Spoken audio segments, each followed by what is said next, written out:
Konten video ini mengandung sebagian informasi tertentu dan kontroversial. Alur ceritanya mungkin bersifat subjektif dan belum dikonfirmasi secara ilmiah. Harap disimak secara rasional. Jika merasa di luar jangkauan kognitif Anda, anggap saja sebagai sebuah cerita.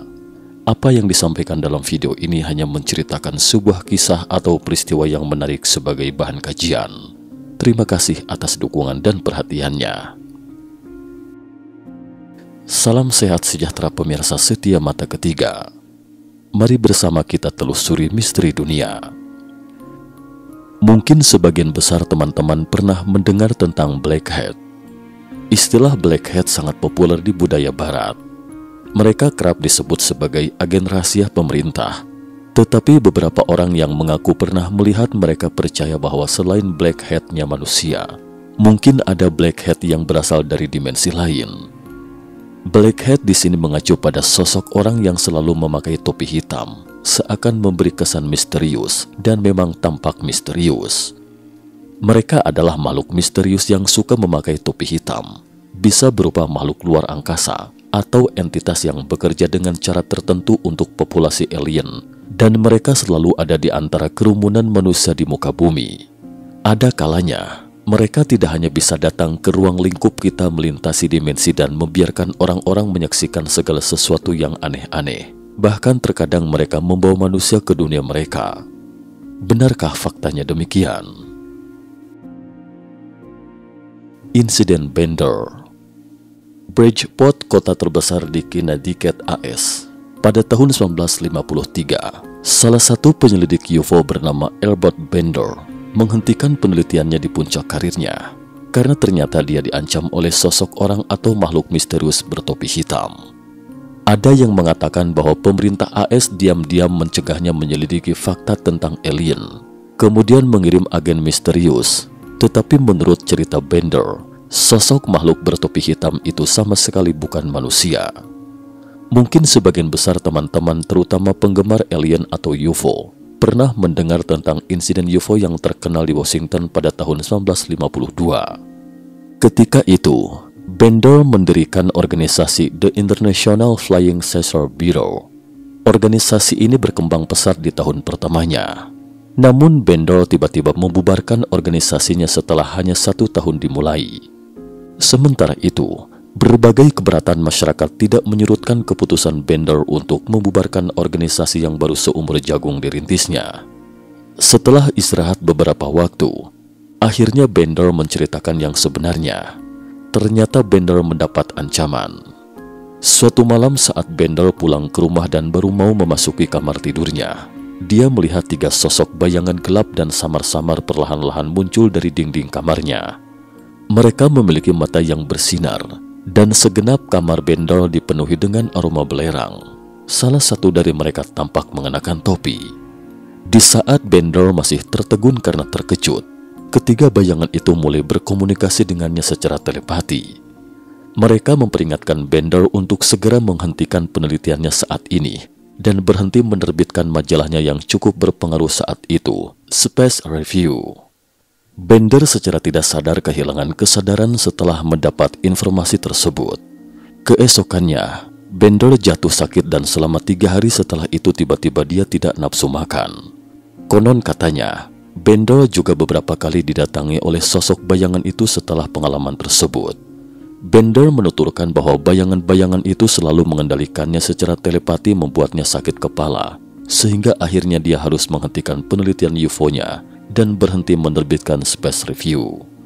Selain itu, rekan Bender juga menuturkan bahwa Bender secara pribadi pernah menceritakan kepada mereka bahwa para bayangan itu mengklaim berasal dari tempat yang sangat jauh. Mereka sudah lama berada di bumi. Mereka tidak mengizinkan siapapun ikut campur dalam aksi mereka, termasuk membawa pergi beberapa manusia bumi. Peristiwa ini memiliki dampak yang dalam di bidang penelitian UFO, karena makhluk itu telah secara nyata mengganggu dan menghalangi penelitian manusia tentang UFO dan membuat penelitian di bidang ini tersendat selama beberapa tahun. Sebenarnya, Man in Black yang ditemui Bender pada tahun 1953 sangat mirip dengan Shadow Man atau manusia bayangan yang digambarkan banyak orang saat ini. Untuk diketahui, Man in Black di sini bukan mengacu pada film ala Hollywood, tapi manusia atau makhluk bayangan. Dengan mempelajari orang-orang yang pernah bertemu dengan manusia bayangan, para peneliti menemukan bahwa sosok bayangan hitam itu terkadang bisa eksis seperti bayangan dan terkadang menjadi entitas, yaitu Blackhead atau Man in Black yang melakukan kontak fisik dengan manusia. Dari hasil wawancara dengan subjek, beberapa peneliti juga mendapati bahwa sosok berbusana serba hitam itu sepertinya tidak memiliki pengetahuan umum. Misalnya ketika Anda memberinya pensil, dia tidak tahu ujung mana yang seharusnya digunakan untuk menulis. Atau ketika memberi mereka makanan, mereka tidak tahu cara makan makanan yang sehari-hari ditemui manusia. Jadi menurut beberapa ahli, bahwa manusia bayangan, pria makhluk bertopi hitam dan berbusana serba hitam, atau tidak peduli apapun nama yang Anda berikan kepadanya, mereka mungkin adalah sosok makhluk yang sama, yang tidak hidup di dimensi yang sama dengan kita. Mereka seakan tiba-tiba muncul di ruang kita dari lubang cacing. Jika benar demikian, mungkinkah kita juga bisa ke dimensi mereka? Menurut beberapa peneliti, bahwa otak manusia dapat diterapkan ke dimensi lain, eksperimen ilmiah sebelumnya mungkin dapat membuktikan hal ini. Eksperimen NN Dimethyltryptamine DMT. Antara tahun 1990 dan 1995, para ilmuwan di University of New Mexico melakukan eksperimen DMT pada lebih dari 60 sukarelawan. Mereka terkejut menemukan bahwa banyak dari para sukarelawan memiliki reaksi yang sangat mirip, termasuk bertemu dengan makhluk aneh. Meskipun DMT ini adalah halusinogen, tapi sebenarnya ada di dalam tubuh manusia dan tidak hanya pada manusia. Faktanya juga terdapat pada banyak mamalia dan bahkan tumbuhan, seperti ayahuasca dan akasia yang terbuat dari tumbuhan. Strukturnya mirip dengan serotonin dan melatonin. Biasanya dihasilkan dalam jumlah besar saat seseorang bermeditasi dan berpuasa. Di beberapa bidang, DMT dianggap sebagai zat yang dapat membuka potensi manusia. Terence McKenna 1946 hingga 2000 adalah salah satu ahli dalam bidang ini. Dia menghabiskan seumur hidupnya melakukan banyak penelitian dan terkenal dalam percobaan DMT sebagai halusinogen dan sesuatu yang dilihat manusia di dunia lain. McKenna menjelaskan bahwa hal yang paling aneh baginya adalah siapapun yang pernah minum ayahuasca akan melihat makhluk yang sama. Mereka bisa melihat beberapa sosok makhluk hijau kecil. Itu adalah dunia lain dan portal ke dimensi lain, kata McKenna. Anehnya subjeknya adalah orang-orang dari semua lapisan masyarakat. Mereka memiliki keyakinan yang berbeda, budaya yang tidak sama, tetapi ternyata dapat melihat makhluk yang sama. Oleh karena itu, beberapa peneliti mengatakan bahwa DMT dapat membuka potensi manusia dan pergi ke dimensi lain. Makhluk aneh yang ditemui, seperti makhluk hijau kecil atau manusia. Sementara itu, ada juga yang mengatakan bahwa selain DMT, stimulasi listrik tertentu pada otak juga dapat membuat manusia melihat fenomena yang tidak dapat dijelaskan. Para ilmuwan pernah melakukan penelitian di Swedia. Mereka secara elektrik merangsang bagian-bagian tertentu dari otak relawan hanya untuk melihat reaksinya. Subjek tes adalah seorang mahasiswi muda. Saat itu dia sedang duduk di laboratorium sambil memegang buku catatan untuk menjalani tes. Ketika ilmuwan meningkatkan muatan listrik ke bagian tertentu di otaknya, dia mulai meraba-raba area kosong dengan tangannya.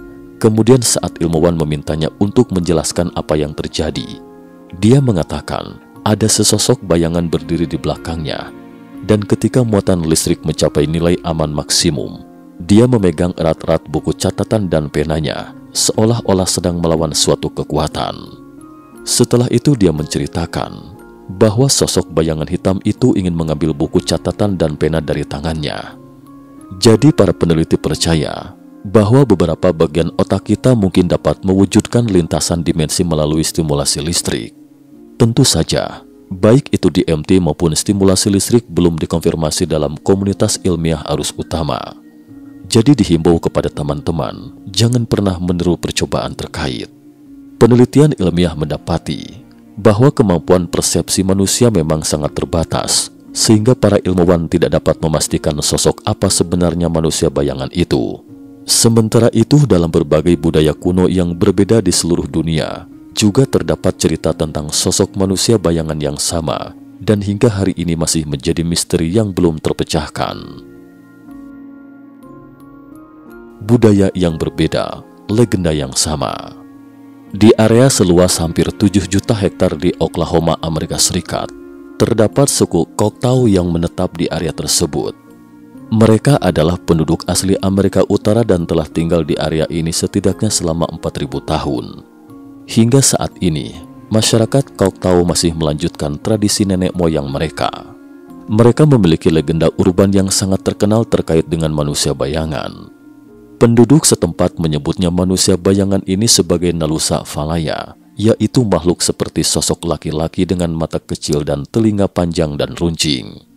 Mereka percaya bahwa jika ada orang yang berniat buruk, manusia bayangan akan merangkak ke tubuh orang itu dan memakan jiwanya. Selain itu juga legenda dari suku ini yang mengatakan bahwa jika manusia bayangan merasuk ke dalam tubuh seseorang, dia akan menghabiskan sisa hidupnya dengan orang itu. Karena itulah, suku Choctaw di Amerika sangat takut dengan monster ini. Mereka bahkan tabu menyebut nama makhluk ini. Bahkan banyak yang memilih meninggalkan tanah kelahirannya yang telah dihuni secara turun-temurun karena terlalu takut dengan makhluk bayangan itu. Sebenarnya terkait keberadaan manusia bayangan tidak hanya ada dalam legenda suku Choctaw, tetapi juga ada legenda yang sangat mirip dengan suku aborigin lain di Amerika Utara. Bahkan keberadaannya dapat ditemukan dalam budaya di seluruh dunia, seperti dalam budaya bangsa Sumeria kuno. Orang-orang percaya ada iblis hermafrodit di dunia. Mereka kerap membuat orang-orang tidak bisa bergerak di malam hari dan menempel ke tubuh seseorang seperti pakaian dan membuat orang kehilangan kesadaran bahkan dalam kondisi koma. Mereka terkadang merasuk ke dalam tubuh manusia. Bayangan iblis yang disebutkan dalam catatan Sumeria ribuan tahun yang lalu adalah manusia bayangan yang sering dibicarakan orang-orang saat ini. Tentu saja, ada banyak setan yang mirip dengan sosok manusia bayangan yang tercatat dalam Alkitab, dan manusia bayangan juga dikenal sebagai bayangan kematian dalam budaya Yahudi. Orang-orang Yahudi percaya itu adalah roh jahat yang akan mencelakakan manusia. Sementara makhluk halus atau jin dalam Al-Quran, dan menurut Profesor M. Quraish Shihab, dalam buku berjudul Makhluk Gaib, Jin dalam Al-Quran, menjelaskan dalam Al-Quran ditemukan paling tidak 5 kata yang sering digunakan untuk menunjuk makhluk halus, yaitu jin, jan, jinnah, iblis, dan syaitan. Jin dan manusia sama-sama hidup di muka bumi ini meskipun berbeda alam. Alam jin adalah alam yang berdiri sendiri. Ia terpisah dan berbeda dengan alam manusia. Namun keduanya hidup dalam dunia yang sama, kadang tinggal dalam rumah yang dibangun atau didiami manusia. Mereka dapat berpindah dari satu tempat ke tempat lain dalam sekejap. Manusia umumnya tidak bisa melihat dengan mata telanjang, dan mereka juga memiliki kemampuan mengubah wujud mereka. Faktanya, orang-orang di seluruh dunia membicarakan hal yang sama. Mengapa ada manusia bayangan yang sangat mirip di berbagai budaya yang tidak terkait? Beberapa peneliti percaya bahwa masih banyak orang yang akan bertemu dengan manusia bayangan. Manusia telah dihantui oleh manusia bayangan yang sama sejak zaman kuno hingga kini, dan itu karena mereka selalu ada di planet kita dan tidak pernah hilang. Ras yang melintas antar dimensi.